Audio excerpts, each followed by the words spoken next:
Continuing chapter 3 from part 3.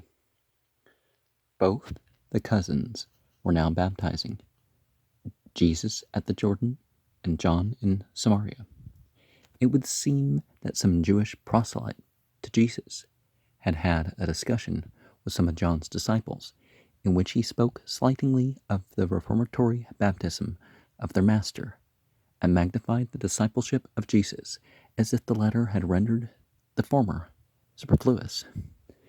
This kindled their sectarian and partisan zeal. Heated with this discussion, they immediately repaired to John as if they were about to communicate some alarming intelligence. Rabbi, he who was with you beyond Jordan, to whom you bore witness, behold, the same is baptizing, and all come to him. They seem to have regarded the act of Jesus as a usurpation of the place and the functions of John. The very phrase "to whom you bore witness" shows that the disciples felt that John was superior to Jesus, and that the latter derived his chief consideration from the eulogy pronounced on him by John. This appeal brings forth from John a testimony for Jesus, remarkable not only as endorsing the new teacher in the most emphatic possible way, but as presenting the character of John in the most sublime possible light. There is nothing grander in all history. Our fiction, well, mythology is actually neither history or fiction, but can contain both. No human being ever more thoroughly conquered his own spirit or governed his whole nature by a sense of right than John the Baptist. Perhaps at the time, like all the prophet figures, like they came not just with the knowledge but the example, right? But inventing distinctions between the prophetic figures isn't a good thing to do. He had felt stirring in him his wonderful genius for religion. Under what he believed to be divine impulses, he attacked the sins and follies of the day in a style so vigorous as to attract attention to himself. He had been the most popular public speaker of his generation. He had swayed the masses and made even royalty quail beneath his power. And if you look at it historically, John is more historical of a figure than Paul was. He had been the great prophet and had enjoyed all the consideration which that position gives to any man. Now he sees another who had come to him for baptism, rising into public notice, attracting the attention of the highest ecclesiastics, and, as his own disciples inform him, withdrawing the masses from himself. There is not a particle of envy or anger or jealousy. The news which saddens his weak disciples gladdens their grand and glorious master. He had had a mission from heaven. He had fulfilled that mission. His work was done. There was nothing lacking but some movement on the part of the divine providence, which should as clearly point out the way of his exit as it had designated his mode of entry, or should forcibly withdraw him from public life. He had not entered of his own accord. He would not leave. He saw and felt that he was declining. He had himself ready to be extinguished. Grand man, there never was any other human being more sorely tempted. There was never a man more triumphant over temptation. Beside one such noble act as this, how all the achievements of the Nimrods, I'm not sure what the plural is, and Alexanders and the Caesars and the Napoleons dwindle. He had that ruleth his own spirit is greater than he that taketh a city. His final testimony to Jesus is worth considering. I shall attempt a faithful paraphrase. He first lays down a general principle and then applies it to Jesus and himself. A man can assume nothing which heaven does not give. Each man has his mission. To take anything else, assume any other character, is wholly useless. It would have been a folly in me to attempt to play the part of the Messiah. The mask would have fallen at last, but I have done no such thing, for I knew my mission. That mission is at the beginning of its end. You yourselves must bear me witness that I said that I was not the anointed of Jehovah. You don't pronounce it with a J or a V, but only his harbinger. Our ancient scriptures have represented humanity as the bride and the coming Christ as the bridegroom, the desire of the nations. I am only the paranymph, the bridegroom's friend.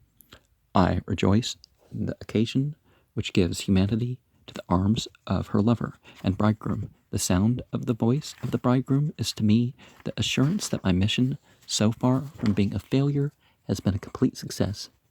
My joy is therefore full. It is right and it is inevitable that he increase, and equally right and inevitable that I decrease. I'm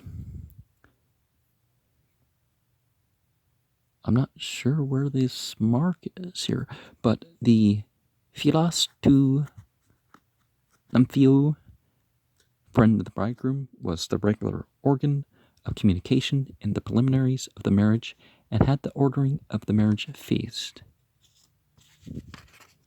And John's person is, well, it depends on how you're treated somewhere, right?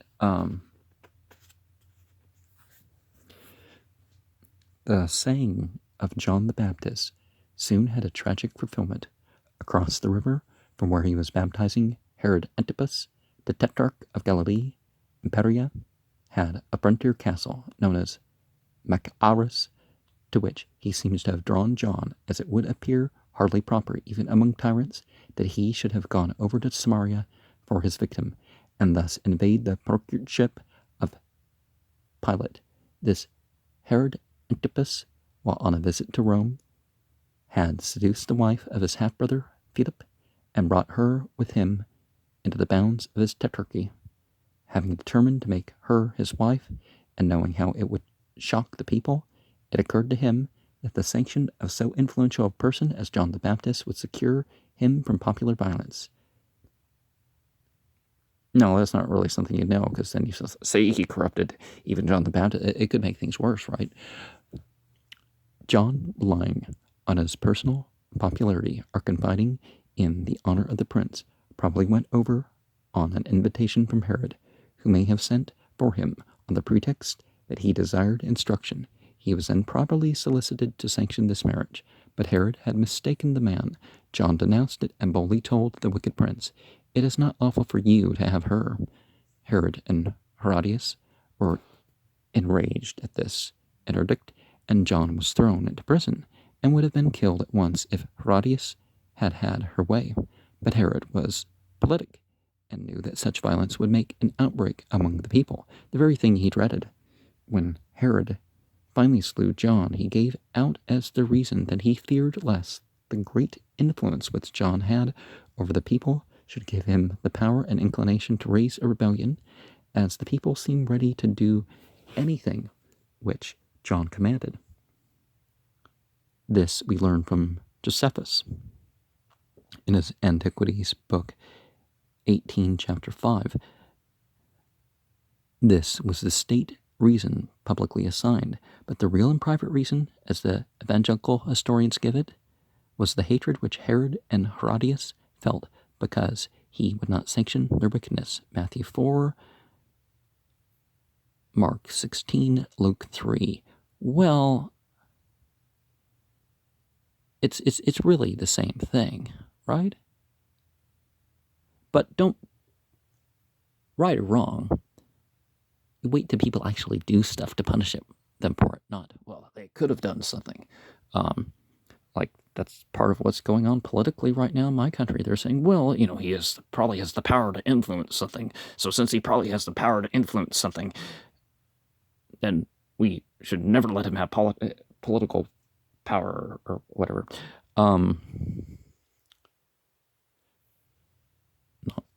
Jesus learned the fact of John's imprisonment, and the Pharisees knew that through his disciples, for he never baptized, he was baptizing more than John, he left his place on the Jordan and proceeded to Galilee, being at that time under very great spiritual influence, or as Luke says, in the power of the Spirit. Luke 4:14, compare Matthew 4, Mark 1, and John 4.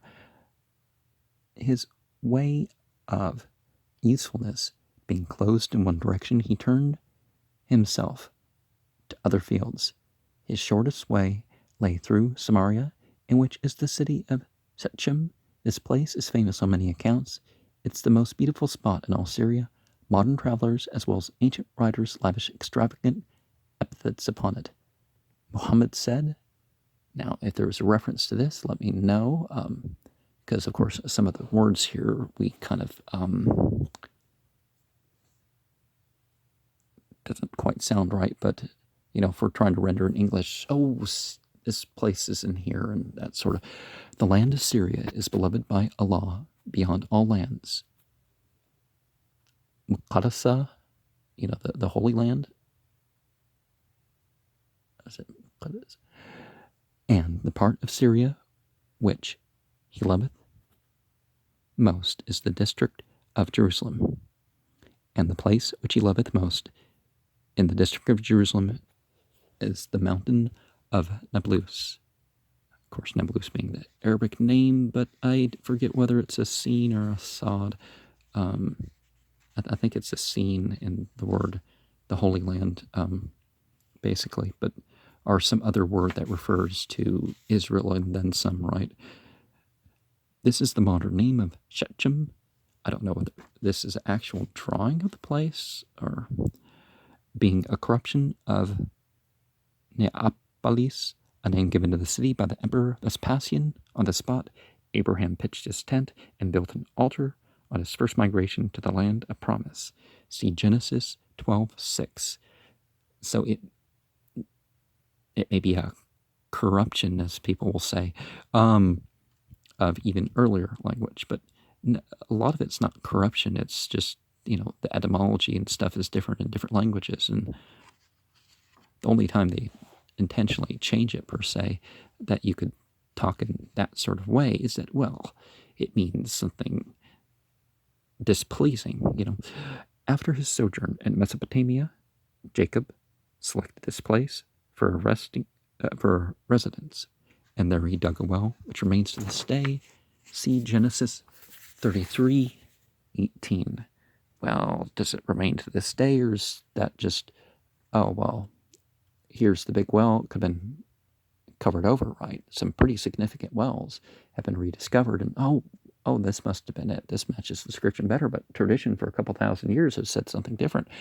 The city lies between two mountains of Ebal and Gerizim, and acquired fresh importance from the fact that from the former were read the curses, and from the latter the blessings, upon the renewed promulgation of the law, when the people bowed their heads and acknowledged Jehovah as their lawful king, Yahweh, Yahweh Malik, or however they would have said it. Deuteronomy 22:11, which, if I recall right, that's one of the peak moments of that Breathed Bible program. The communal cursings and blessings, that was pretty cool. The hatred between the Jews and the Samaritans came to pass on this wise.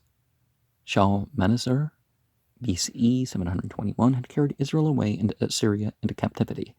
This left their cities waste, and they remained in this condition until the king of Assyria brought men from Babylon, and from Cutha, and from Ava, and from Hamath, and from Sepharvaim.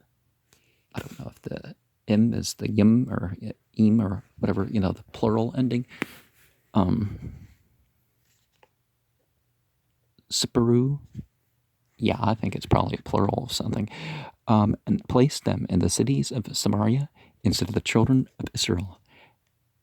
And they possessed Samaria and dwelt in the cities thereof. 2 Kings 17:24.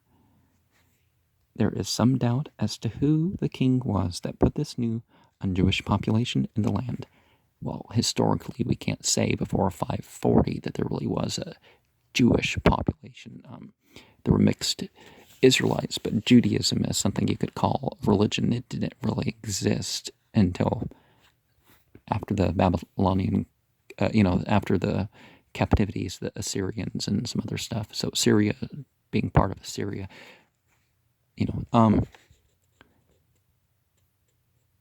there's some doubt as to who the king was. The Samaritans themselves attributed their colonization to Esarhaddon, the king of Assur, or to the great and noble Asnapper. Ezra 4:2-10. 2 and verses 2 and 10. Perhaps the latter was a general who executed an order issued by Esarhaddon, who on his invasion of Judah in the reign of Manasseh about 677 BCE, saw what a fine tract of country was laying waste on the frontiers of his empire and determined to repopulate it. These new Samaritans were not descendants of Jacob, but foreigners and idolaters, nor did they all worship the same entities. Their idolatry was diverse, and I venture monotheism and polytheism all kind of work together in their path, but the land had been left desolate until wild beasts had taken possession and annoyed the new Samaritans to such an extent that they attributed it to the vengeance of the entity of the land, and sent an explanation of their miserable condition to the king, upon which he dispatched a captive priest to them who taught them. The mingling of the true and the false in their religion is described in 2 Kings 17:41 thus: So these nations feared Jehovah and served their graven images, both their children and their children's children. Now, almost every claim to what religion is a mixture of truth and falsehood, evil, ignorance and